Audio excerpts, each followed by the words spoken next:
If you're the kind of person who always says yes at work, you're probably thinking you're doing everything right. But what if that's exactly what's keeping you stuck? I spent years as a lawyer playing this role, thinking that would make me valuable. But in reality, it just made me busy. Looking back, I was building everyone else's career at the expense of my own. And this is what I wish I would have done sooner to get ahead and save loads of time. The first one is to protect your time. Picture yourself trying to focus behind your desk. You're working on an important client presentation for tomorrow morning. This deal is worth millions, and you don't want to screw it up. Your boss calls you out of nowhere. You feel your heart beat faster as you hear frustration in his voice. He brings up his latest admin struggle. You're not surprised. This happens all the time. He sounds confused and tired while asking if you have any ideas. You don't have a straight answer and you don't have time to entertain this topic, but when you say you don't know, he keeps stretching the conversation. Minutes pass and you already lost your focus. You want to be helpful and get moving with your day, which isn't going to happen if you're stuck talking. So you take a deep breath and offer to figure it out for him. He lights up quickly, thanks you for being so helpful, hangs up and gets back to work. You get off the call and feel the anxiety creep up. But you convince yourself it's fine for this time. But what you don't remember is that this is what you thought about it last week too. And the detail you're missing is that this was the plan all along. So, what is the consequence of you not saying no here?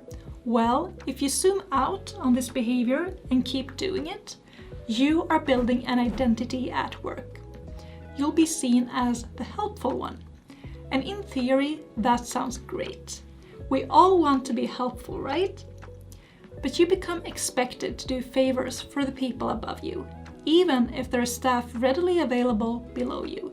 The higher-ups keep asking you because it's easy for them. You are the reliable one, because you have shown them you will not say no and you know how to do things well. And while you're busy being everyone's go-to person, your peers are quietly getting ahead.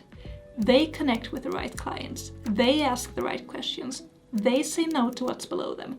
They get better while you get busy. If you can relate to this, I am inviting you to a challenge. Next time people are dumping problems on you, don't offer to help. See what happens. Most of the time, they'll figure it out and find someone else. But you need to be consistent. One time will not do the job. You can't be everything to everyone here, and that's okay. And if you feel like that's selfish, it's not. You're prioritizing yourself first, so you can show up better and more authentically for what really matters. If this is something you're struggling with and you want to go deeper on saying no more confidently, I'd be happy to connect and help you in any way I can. There's a link below if you want to talk more about it. The second thing is to protect your own agenda above all else, because if you don't, others will make you help them fulfill theirs. To avoid regrets, you need to know your mission, have a vision, and lead yourself towards it, even if no one else understands what you're doing and why. Otherwise, your professional life is owned by your boss and your free time is owned by your social circle. You will start to feel as if you're living through the same year every year. Nothing in your life changes. And if you don't like how you're spending your life, this becomes very frustrating. The longer you wait, the worse it gets. In my own experience, the hardest part in this isn't figuring out what you want. For me, it was to admit that if I was gonna go after it, I had to do less. So I had to start saying no. I knew that the potential was capped in my lawyer career and that it was slowing down what I'd been building on the side. Once I quit, I had a ton more mental space, got clear on what I wanted, which changed everything business-wise. So don't overthink how you start, create the space and trust the process. What you want will change with you. And if you don't know what you want, I have a very easy, low-effort task for you to get going. Look closely at what you're paying attention to on a daily basis. What makes you stop the scroll on your phone? Our scrolling habits is a tool that most of us waste. So every time you scroll and feel jealousy, that's useful information about you. If you feel jealous of the person who's living abroad, the one who quit their job, the one who built something of their own, they probably gave themselves permission to do what you would like to do. And next time you feel this way, save the post. Your scrolling patterns will tell you everything you need to know about yourself. That is the ground for your vision.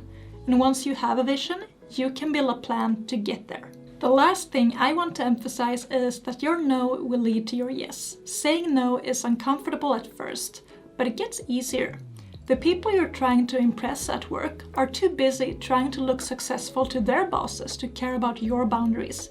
They will find someone to cover for you, but you have to be okay with not being the go-to person anymore. Remember, you can't be everything to everyone. Focus on intentionally making your life more peaceful. What you can create when you dare to sit in silence is invaluable. You stop performing and you start showing up for yourself. Most people aren't willing to keep the noise down in their private life for long enough to build something that lasts. They would rather use the time to escape into short-term fun than the discomfort of building something that takes time to pay off. But if you start, you'll learn so much and you'll create the power to change your life. But protecting your time and saying no is only half the job.